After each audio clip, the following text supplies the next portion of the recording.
இந்த விழா வந்து 2013 இருந்து துவங்கினோம் லயோலா கல்லூரியில். இப்போ இது 13வது வருஷம். லயோலாவில் வந்து ஒரு 10 வருஷம் நடத்தினோம். ஒரு வருஷம் மட்டும் முதல் விருது விழா வந்து அங்கே நம்ம மனிதநேய அறக்கட்டளை சைதை துரைசாமி மண்டபத்தில் நடத்தினோம். அது ரொம்ப சிம்பிளாக இருந்துச்சு. ஒவ்வொரு ஆண்டும் வளர்வதற்கான காரணம் என்ன அப்படின்னா, நாட்டுப்புற கலைஞர்கள் வந்து கவனிக்கப்படணுங்கிறது தான். தொடர்ச்சியாக அவங்களுடைய பிரச்சனைகளை வந்து சொல்லணும், அரசாங்கத்துக்கிட்ட கேள்விகள் கொடுக்கணும். 1500 பென்ஷன் இன்னைக்கு 3000 ஆயிருக்குன்னா இந்த அமைப்பினுடைய நீண்ட வளர்ச்சி தான். 1024 கலைகளில் இன்னைக்கு ஒரு 567 கலைகளை மீட்டுருவாக்கம் பண்ணியிருக்கோம். அறியப்படாத கலைகள் வந்து இன்னைக்கு நிறைய இருக்கு. இப்போ குறிப்பாக கலை பண்பாட்டுத்துறையில் பார்த்தீங்கன்னா 100 கலைகள் தான் போட்டிருக்காங்க. ஆனால் 1024 கலைகள் நம்ம தமிழ்நாட்டில் இருக்கு. இப்போ ஒவ்வொரு ஆண்டு வீதி திருவிழாவிலையும் வித்தியாசமான கலைகளை சொல்லி சொல்லி இந்த கலைக்கு இது பேர், இதை நீங்கள் எடுத்துக்கங்கன்னு அரசாங்கத்துக்கு சொல்கிறோம். இந்த கலைஞர்களுடைய வாழ்வாதாரத்துக்கு தொடர்ச்சியாக ஒர்க் பண்ணுறோம். இப்போ ஆதி திராவிட நலத்துறை, பழங்குடியினர் நலத்துறை, தாட்கோ மூலமாக கலைஞர்களுக்கு லோனு, இவங்களை ஆதி திராவிட நல விடுதிகளில் போய் பயிற்சி கொடுக்க வைக்கிறது, கல்லூரிகளில் பயிற்சி கொடுக்க வைக்கிறது. இப்போ பள்ளிக்கல்வித்துறையில் வந்து கலைவழி கல்வினும் இப்படி ஒரு வீதி விருது விழா. இதில் எவ்வளவு கலைஞர்கள் வர்றாங்க, அவங்களுக்கு ஒரு அமைப்பு இருக்குது, அவங்களுக்கு பேசுவதற்கு மனிதர்கள் இருக்காங்கன்னு தெரிஞ்சால் தான் அவங்க மேலே ஒரு அங்கீகாரம் வரும்னா பெரிய பெரிய கல்வி ஆளுமைகள் திரைப்பட விருதுன்னு சொல்லி அது, அப்புறம் மூத்த கலைஞர்களுக்கு 10,000 சொல்லி நடத்துகிறோம். அதனால தான் இந்த விழா மக்கள் மனசில் ஏதோ ஒரு மக்கள் விழாவாக இருக்குது. இப்போ உள்ள இளைஞர்கள் மாணவர்கள் கிட்ட இந்த கலைகள் எந்த அளவுக்கு ஈர்ப்பு? குறிப்பாக நான் லயோலாவில் இருக்கும்போது கம்யூனிகேஷன் ஸ்கில் த்ரூ ஃபோக் மீடியான்னு சொல்லி ஒன்று பண்ணணும். லயோலாவோட பெர்மிஷனோட பண்ணோம். அதனுடைய விளைவு என்னென்னா, நீட்சி, ஸ்டெல்லா மேரிஸ் இப்போ பண்ணுறோம், எம்சிசிக்கு பண்ணுறோம், டபிள்யூசிசிக்கு பண்ணுறோம். அப்புறம் பெரிய தமிழ்நாட்டில் இருக்கக்கூடிய மிக முக்கியமான மதுரையில் லேடிடோ காலேஜுக்கு பண்ணுறோம். அப்போ இது வந்து ஒரு பெரிய நீட்சி தானே. இப்போ தமிழ்நாட்டில் இருக்கக்கூடிய 39,000 பள்ளிக்கூடத்துலேயும் கலைவழி கல்வி இருக்குது. இப்போ ஆதி திராவிடர் ஹாஸ்டல்களில் நம்ம வந்து கொண்டு போகிறோம். இப்படி நம்ம ஒரு எக்ஸ்டன் ஆயிடுச்சு. அந்த எக்ஸ்பேன்ஷனுங்கிறது வந்து ரொம்ப முக்கியமாக நான் பார்க்குறேன். அதுக்கு இந்த விழாக்கள் பெரிய உதவியாக இருக்கும்.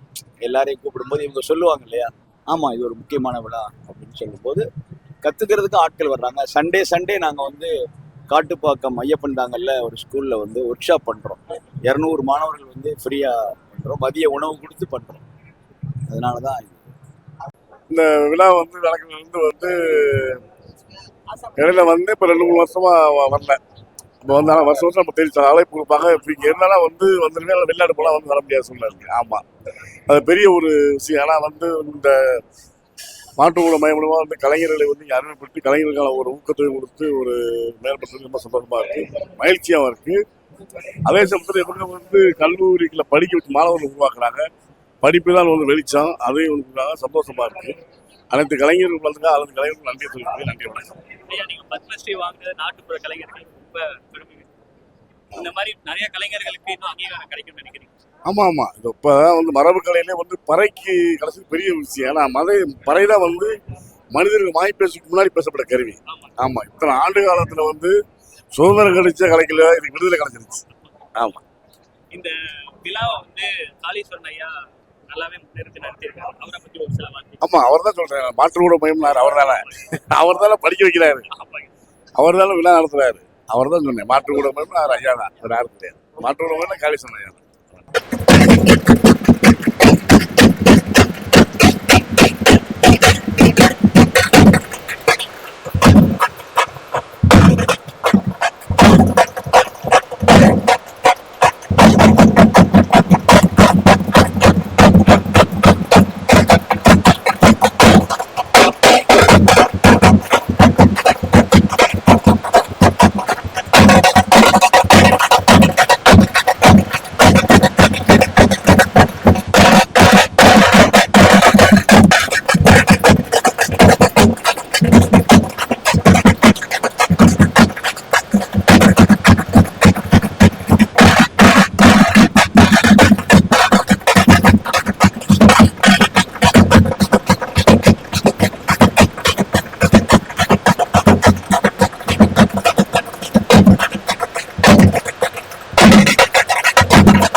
நான் வந்து 13 வருஷம் விட்டா கூட வருவேன். ஆனால் ஆக்சுவலாக எனக்கு தெரிஞ்சே ஒரு 3-4 வருஷம் தான் ஆகுது. நான் காலேஜ் லோயலால படிக்கும் போது அங்கே நடக்கும்.